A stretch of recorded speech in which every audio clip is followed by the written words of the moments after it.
What's going on, everybody? UFC Fight Night Dolidze versus Hernandez is taking place this Saturday. It is Thursday, and it is time for me to do my predictions and breakdowns for every fight on the main card. We're back in the Apex. We're back in the Apex. Back-to-back Apex events. But we're getting through it. It's only one more week until the event. Anyway, let's move on to the first fight of the main card. All right, the first fight we're going to be talking about is Hernandez versus Christian Leroy Duncan, a.k.a. CLD. This fight is a rather easy pick. A lot of these fights on this card are rather easy picks. The lines are pretty huge. It's pretty big favorites, pretty massive favorites. Everyone who's favored to win is most likely going to win. Just getting that out of the way early. That being said, the pick is going to be Christian Leroy Duncan. He's going to get this done by a decision because I think it's going to be a decision. Hernandez is pretty durable. Unk-ass Hernandez, 38 years old, going against a young prospect, Christian Leroy Duncan. Hernandez is pretty back and forth. He has a long career in the UFC. He's got some wins. He's got some losses. He's most recently coming off a win against Chris Weidman, where he was dropped by Chris Weidman in that fight. I want that to be known, that to be said loud and clear. But yeah, this is going to be a pretty easy pick. Look at the reach advantage here. He's got a 4-inch reach advantage. 8-year age advantage, which is going to be massive in this fight. Hernandez has gone through a lot of wear and tear. He's he's old at this point. He wasn't that good anyway. Hernandez has some decent grappling, and he can mix it up, but Christian Leroy Duncan's striking is going to be the difference here. I don't think Hernandez is going to be able to get Christian Leroy Duncan down. He recently lost, CLD recently lost to Gregory Rodriguez, which is not a bad loss to have. I mean, Gregory Rodriguez just absolutely flatlined Jack Hermanson. But yeah, Christian Leroy Duncan, I think, is very skilled. I think he's very fun to watch too. He's always implementing some interesting strikes, some entertaining strikes. I think this is going to be a fun little showcase for Christian Leroy Duncan. He'll just have to stay off the ground with Hernandez, stuff the takedowns, and I think he's going to get this decision rather comfortably. And yeah, win it. Unanimous decision, win every round, 30-27. That's my pick. That's my prediction. Easy pick. I think he's like a minus 520 favorite. We're going to take that. We're going to take that money line. We're going to take Christian Leroy Duncan by decision. That is the pick. Let's move on to the next fight on the main card. Apex, woo! I love the Apex. All right, the next fight we're going to be talking about is Miles John versus Gene Matsumoto. This is actually a pretty interesting fight. They have Gene Matsumoto as a pretty big favorite. Miles John has got big underdog money in this fight. They're both pretty young. Well, I mean, Gene Matsumoto is very young. Miles Johnson just isn't old. He's in his prime. Similar height. Very similar reach. The difference here is Gene Matsumoto's grappling is what has rated him so highly among fans. He's been placed as a prospect based on his grappling, and he's been able to implement it in his fights, and he's been able to get some wins. He's most recently coming off of loss against Rob Font, which was very close. It was a very competitive fight. I had Rob Font winning based on damage, but I could see how you give maybe rounds 1 and 2 to Gene Matsumoto, but it was very close. Rob Font is no slouch. He's not somebody you could just go in and walk over. He's not some vet that you could just go in and easily take out. You can ask Kyler Phillips. Anyway, yeah, Gene Matsumoto, he's pretty good. I think this fight is going to be a lot closer than the line suggests. I think Miles John's wrestling and his base and his heavier hands are going to be a problem for Gene Matsumoto. If you just recently had struggles with Rob Font, I think Miles Johns is not too far away from that. Miles Johns has lost quite a bit in the UFC, but it's usually to pretty decent competition. He most recently lost to Felipe Lima, which is not a bad loss to have, but Lima was able to take him down and control him, so I think that Gene Matsumoto is probably going to be able to do the same thing. But I see Miles Johns being able to cause some problems for Matsumoto, and I see a lot of people taking him at underdog money, which I think I understand it. I understand it with how big of a favorite they've placed him. I see the value in taking him as an underdog, but I'm gonna have to go with Gene Matsumoto getting this done by decision. I don't see a finish. As much as I'd love to see a finish in this, I'd love to think these are all going to be very entertaining, highlight reel finishes, KOs, submissions. I don't really see it happening. Miles Johns is tough, and Gene Matsumoto has shown that he's able to hang in there, and he's probably gonna take you down in control. He's not gonna submit you easily. So yeah, we're gonna take Gene Matsumoto by decision. That is the official pick. He's a pretty big favorite, but yeah, I think it's for a reason. I think his grappling is gonna be able to get it done for him here against Miles Johns, but it'll be close. I think Miles Johns will give him a bit of trouble. All right, let's move on to the next fight. All right, the next fight on the main card Andre Fili versus Christian Rodriguez. C-Rod, the prospect killer. Except that's Mekwalzolcosta. These guys both share that opponent. They both fought him most recently, and they both lost to Mekwalzolcosta. Andre Fili actually assisted Mekwalzolcosta in getting that submission against him. If you go back and look at that finish, he literally takes his arm and puts it around under his neck, and it basically gives Mekwalzolcosta that submission. That being said, I do not trust Andre Fili to get a fight done. I do not trust him to win in Big 2025. His most recent win is Cub Swanson, and then right before that, he lost to Dan Ige, KO'd, and one of my favorite KOs. I really, really like that. It's so satisfying to watch. Really satisfying KO over Andre Fili. I like Fili, though. He has an entertaining style, but yeah. Christian Rodriguez went to decision. Mekwalzolcosta in a rather performance than C-Rod. C-Rod has wins over Austin Bashi and Raul Rosas Jr. and Cameron Simon, all guys who were prospects at 135. Really, really young guys that were prospects, and he beat all of them. But then he gets submitted by Julian Erosa, so C-Rod has the chance to just go in here and get KO'd by Andre Fili, but I don't really see it happening. Quite a bit of an age advantage on C-Rod's side, a bit of a reach disadvantage, but I don't think that's going to matter because he's going to be able to take him down and control him and submit him. I think he's actually going to be able to get this submission over Andre Fili, and I think he'll get the submission in the later rounds 2 or 3. We'll say round 2. I think round 1 he'll be able to control him the whole time. Round 2 he'll find the submission. We'll say that to make it nice and clean. So that is the pick is Christian Rodriguez round 2 submission. But with the way this man's career goes, I would not be surprised if he somehow manages to it all up and lose not Julian Erosa. That's who he lost to. That made me think he could this all up and lose to Andre Fili by a KO. But no, the pick is Christian Rodriguez round 2 submission. Pretty easy. I don't trust Fili to win a fight in Big 2025. And yeah, that's the pick. So let's move on to the next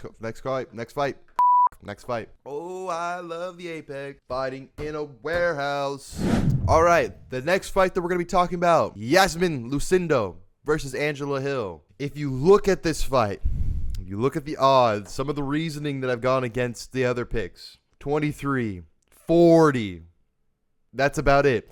The fact that she's 40 years old fighting a 23-year-old. Angela Hill was quite literally 17 when Yasmin Lucindo was born. The line suggests that Lucindo's going to be able to get this done. I'm rocking with Angela Hill. I'm taking Angela Hill as an underdog. No one else is. Everyone else thinks Lucindo's going to get it done easily. I might be crazy here. I might have officially lost it. Too much time watching a warehouse fight. I might have actually snapped and lost my mind, but I think that Angela Hill could actually get this done against Lucindo. Angela Hill hasn't looked bagged in her last performances. She beat Tabitha Ricci. That needs to be said. She got robbed against Tabitha Ricci, and she's been robbed in the past in her career. She goes to split decision a lot, but she's somebody you always think is going to lose the fight, and then you're like, oh wait, Angela Hill's actually not bad. Oh wait, she's actually decently skilled. Okay, she's actually not bad. Yeah, she just won against Ketla Souza. Again, split decision. She always goes to split decision. It's kind of her thing. It's her specialty. But she's got wins other than that, too. She's on a win streak. She beat Tabitha Ricci. I'm not counting that as a loss. And then you go to the Mackenzie Dern fight. And again, they might have had an alternate agenda for thinking that Mackenzie Dern's got that win. Angela Hill's not bad, okay? She's just, you feel like she's going to be bad. She's also 40 years old. Lucinda's good. She's very well-rounded. She's got heavy hands. She's a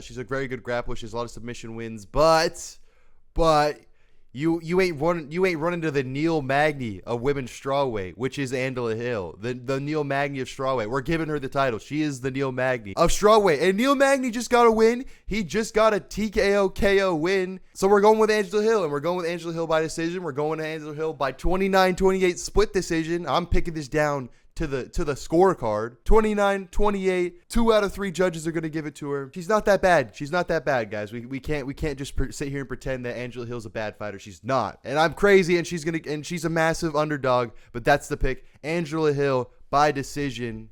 Let's move on to the co-main event. Please, God, if you're listening, let my boy Steve Erceg, let my boy Astro Boy get a win. Please let him get a win. If there is a God, please let Steve Erceg win.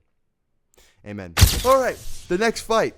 Steve Erceg versus Ode Osborne. He should win this fight. Steve Erceg should win this fight, okay? Ode Osborne, super short notice replacement. I think it's within 2 weeks. I think last week he was announced as a replacement because Usyk was going to fight Alex Perez, and then Alex Perez pulled out, and then someone else stepped up, and then he lost that opponent, and then Ode Osbourne steps up on even shorter notice. And Ode Osbourne's mid. He's mid. And Steve Usyk almost beat Pantoja. I'm just really hoping that this is not a Dominic Reyes type moment where Dominic Reyes basically beat John Jones and then went on a 4-fight losing streak, and everyone was calling him washed and saying it's over. Steve Usyk almost beat Pantoja, very close. Some people say robbery. I don't think so. I think that it came down to the 5th round. It was 2-2, and he had shot a bad takedown and was taken down and controlled by Pantoja in a very important moment in the last round of that fight, and he lost it. But he was very close to beating Pantoja, ranked 12, going against the champion, and Pantoja's walking through these guys. Okay,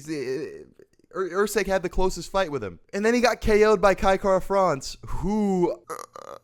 terrible loss to have. Terrible loss to have to get KO'd by Kai Kara-France, in my opinion. I don't think Kara-France is very good, especially after watching what Pantoja did to him. Some weird MMA math there. Some rock, paper, scissors type math. But yeah, Steve Usyk then goes on to lose a decision against Brandon Moreno where he just didn't do anything. He just didn't do enough. It was frustrating. It was a frustrating watch. Steve Usyk just didn't do enough and he lost. Very frustrating watch. Very frustrating watch from Steve Usyk. I think this is time. It's his time to get this dub. He should be able to easily beat Ode Osbourne, in my opinion. Steve Usyk's a way better grappler. His striking is way cleaner, in my opinion. Ode Osbourne's been knocked out before, been decision before. He's lost before. He's lost quite a bit in the UFC. And there's just a little bit of, damn, Steve Usyk might get KO'd or something by Ode Osbourne. Ode Osbourne has long limbs.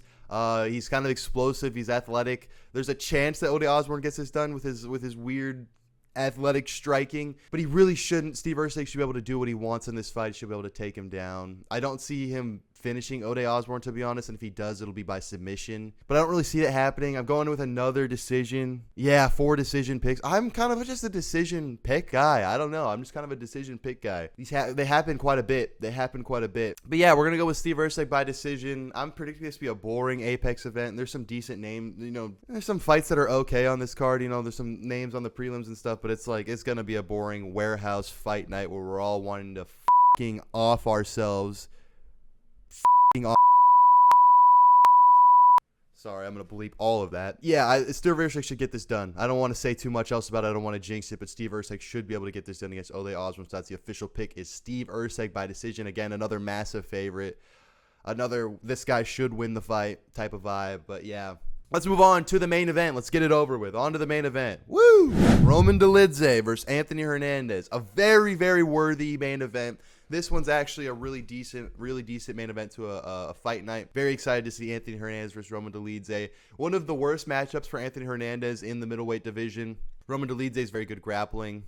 He has he's pretty dangerous on the ground, especially he's dangerous off his back as well. He's got good jiu-jitsu. But Fluffy Hernandez, man, what a guy that just finds a way to win. He just finds a way to submit these guys. He'll be losing the whole fight. He has really poor stand-up, in my opinion. Really poor stand-up. He had a better showcase in his most recent fight with the Brandon Allen. And Brandon Allen's no slouch on the feet, but he ended up getting the decision win against Brandon Allen. Otherwise, he's submitting these fools. He submitted Kopylov, TKO'd Michel Pereira, and one of the most brutal assaults against a gas bag that I've ever seen. Absolute. Michel Pereira just used everything and then gassed out. Then Anthony Hernandez just put a slow beating on him and absolutely dismantled him until the ref gave a pity TKO where he's just like, I've seen enough. This guy's dying.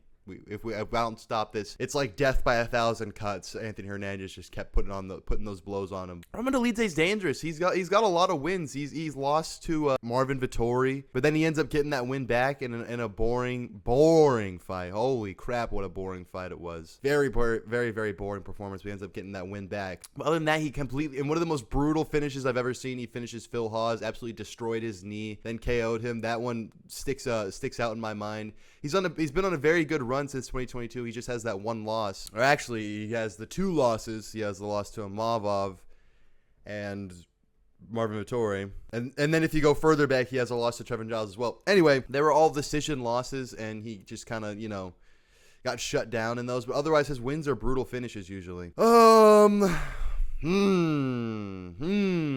think this fight takes place on the ground mostly. I mean, I don't think that's too crazy to say. I think Roman Dolidze... These guys both have mid-striking and good grappling. Dolidze striking isn't insane. It might be one of those things where they shut each other out now that I might take that back what I was saying. They might shut each other out on the ground and have a terrible form slugfest on the feet. Nah, I'm taking Anthony Hernandez. I'm taking Anthony Hernandez, and he's going to get this done by submission in the later rounds.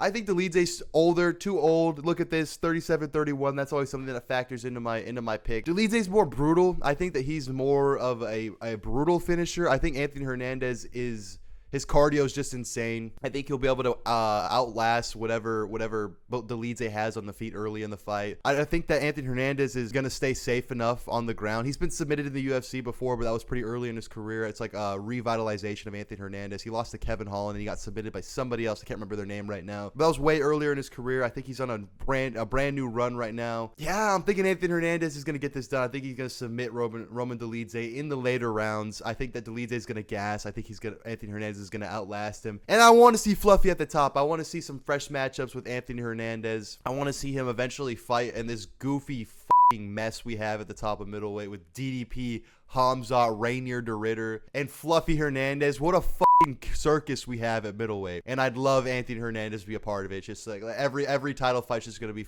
goof fest after goof fest, Looney Tunes ass fights. I'm all with it. But yeah, Anthony Hernandez is gonna get this done. I think this is a really tough test for Anthony Hernandez. There's a good chance Dolidze. Nah, I'm not seeing it. I don't think Dolidze can win this.